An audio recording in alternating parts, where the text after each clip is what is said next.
So what's going on, everybody? It's JediKing98 here, and today we're going to be talking about the plants on Zetsubou no Shima, and this is going to be a guide to getting all of them on the map. Now, there are 6 plants that you can get. You can get a low-tier plant, a blue harvest plant, a green claw plant, a purple distraction plant, an imprint plant, and a fruit plant. And these are all of the plants that you can get on the map, and you can upgrade 3 of them into upgraded versions of the plants to give better rewards. So let's go ahead and talk about the plants because there's a lot of information here to cover. So the first thing is going to be you need to get a bucket, and the buckets can spawn in the spawn location, the 2 labs, and then in the bunker. So there's random locations in there, and there's too many for me to cover in one video, so I'm not going to worry about that, but you can find them. They're very easy to spot and everything. So if you're playing solo, just go for the one in spawn. That's the easiest one.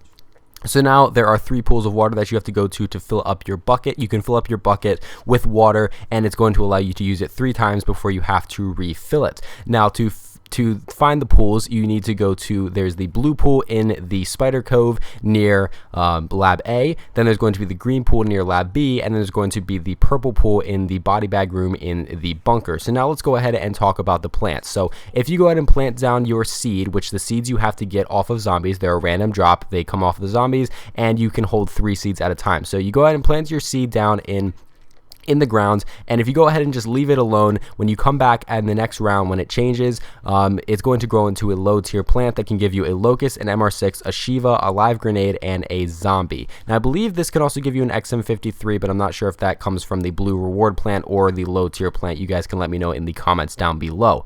Now if you go ahead and take your blue water or your green water or your purple water, any of the waters, and you go ahead and plant them down, you plant your seed down, you water it with a type of water for 1 round only, and then let it go, it's going to have a high chance of growing into that low tier plant we just talked about, or it's going to have a very small chance to grow into the plant of the water that you chose to water it with for 1 round. Now you can do this again for 2 rounds, water it with a type of water for 2 rounds, and then let it go on the 3rd round, and it will have a 50-50 chance of whether it's going to grow into a low tier plant that we talked about, the low tier harvest plant, or a 50-50 chance of growing into the plant that you use the water on to water it and everything. So now for a 100% guaranteed way to get the plant that you are using the water for, you want to go ahead and water it for 3 rounds straight, come back every round and water it, and you're going to be guaranteed the plant that you watered. Now let's talk about the plants that you can get here. So the blue plant, if you go ahead and put your seed down and water it with blue water, you're going to have a chance to get a harvest plant, which can give you a power up. I've seen basically every power up that you can get,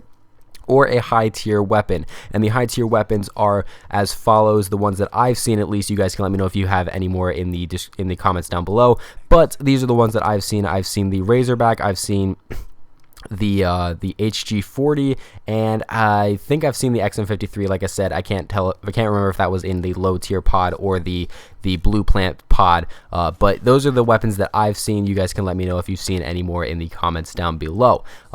And then, like I said, you get a random power up. It's a good power up, like a nuke or a max ammo or double points, stuff like that. So then let's go ahead and talk about the green plant. The green plant is basically when you put it down and water it with green water.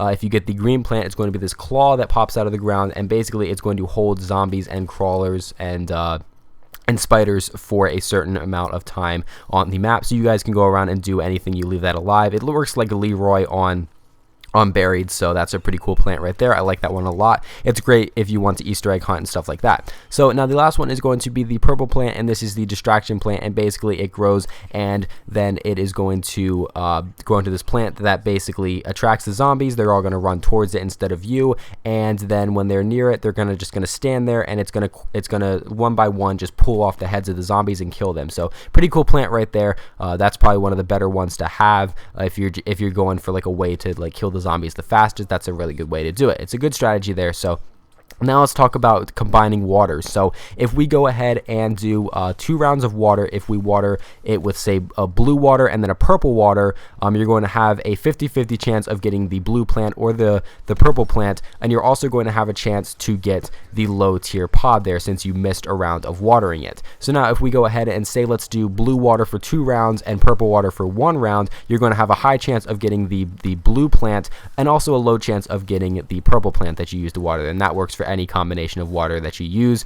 So now there's also rainbow water in this map, and to get rainbow water you have to actually go down into the sewers, ride the sewer pipe, and near the second blue light section there is going to be a 115 rock that you can see, and you have to hold square on it, and you're going to go ahead and pick up rainbow water. Rainbow water basically works as a combination of all of the waters, and when you plant it and use it, it functions the same exact way, except that it gives you a random plant. So that's basically how that works. You have a chance of getting a fruit plant, and I have not tested if you can get an imprint plant off of the rainbow water, but I'm sure you can, since it functions like every plant. Basically, it's basically a combination of them all. So now to go ahead and get the fruit plant, we need to go ahead and use all 3 types of water in any order in the 3 rounds that we have to water it. So if you can do it like blue, green, purple, purple, blue, green, green, purple, blue, any type of random combination that you can think of, as long as you use one of each of the 3 sources of water, or the rainbow water, like I said, because it functions like a combination of all the waters.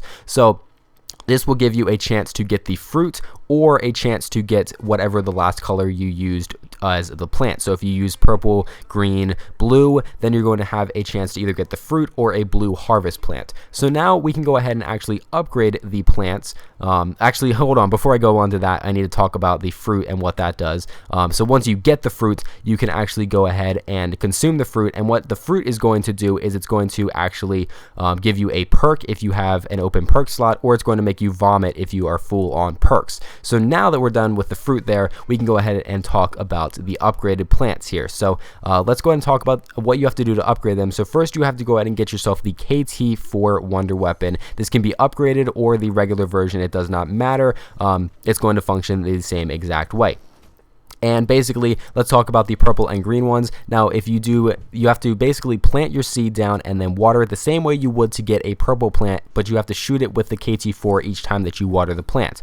So with the purple one, it's basically going to be a larger purple plant, which has a bigger attract zone and lasts longer in killing these zombies. So I didn't notice anything in the gameplay that I have here that was different than it, but apparently it is different. And the same goes for the green plant, where basically it makes it so that it has a longer holding time for the zombies. So I think people say that it's almost indefinitely that it holds the zombies. No one's tested that out and seen how long it will last, but that's what we're guessing off of there. But it basically makes it so that it will hold the zombies or the spiders for a much longer time. Now, the real juicy one is on the blue plant, and this one can get you some of the best rewards in the game, making some of the best plants here. So there are 3 things that you can get out of the blue reward plant. If you go ahead and water the plant with blue water as well as shooting the KT4, you can get this harvest plant that has yellow spores on it. And there are 3 things that you can get out of this, being a monkey bomb, a Bowie knife, or the anti-artillery shell for the Easter egg. You have to use that for the Easter egg. That's how you get that right there. Now, the other thing that can possibly happen when you use the blue water 3 rounds in a row, as well as a shot with the KT4 each round, is you can get the imprint plant. And the imprint plant basically makes it so that you go ahead and you hold square on it to imprint yourself. It's going to grow bigger, and then basically when you die and bleed out, like if you don't have quick revive on solo, this does work on solo. You have to die with quick revive, and then you die again, and you bleed. You'll get into this down state on solo, and you're going to bleed out. And the same for multiplayer. If you were the one to imprint yourself, when you die and bleed out, you're going to emerge back out of this plant and basically have everything that you had when you imprinted yourself. So if you imprint yourself with a KT4 and a Marshall 16 dual wield upgraded with dead wire, and you had monkey bombs and an anywhere but here gobble gum, when you come out of that imprint plant, you're going to have every single one of those weapons that you had going into it. So you could use this to say get the imprint plant and then imprint yourself with the KT4, and then if you accidentally switch it out later in the rounds, down yourself on your own, and then you can get yourself the KT4 back. This is actually a really good way to actually to get your ammo back in your weapons here. So anyway, guys, that is going to be it for all of the plants in Zetsubou no Shima, and that's a full detailed guide on every combination that you can use for the plants here to get all of the plants in the map, including the fruit and imprint plants, because I know there's a lot of questions going around of how to get the fruit and imprint plants, but that's how you do it. And I hope you guys have no questions to ask about this. I hope this explained everything perfectly, but even if it didn't, let me know what your questions are down in the description, in the comments below, not the description, in the comments below, and I will get to answering them as quickly as I can, because I want you guys to be able to understand understand these plants just as easily as I do here, so that you guys can get all of the stuff that you need for your game, whether you're going for the Easter egg or just high rounds with that imprint plant, so that you guys won't have any troubles doing so. So thanks for watching, guys. If you enjoyed this video, be sure to leave a like and subscribe to the channel for more Black Ops 3 Zombies content, and I hope to see you guys in the next one.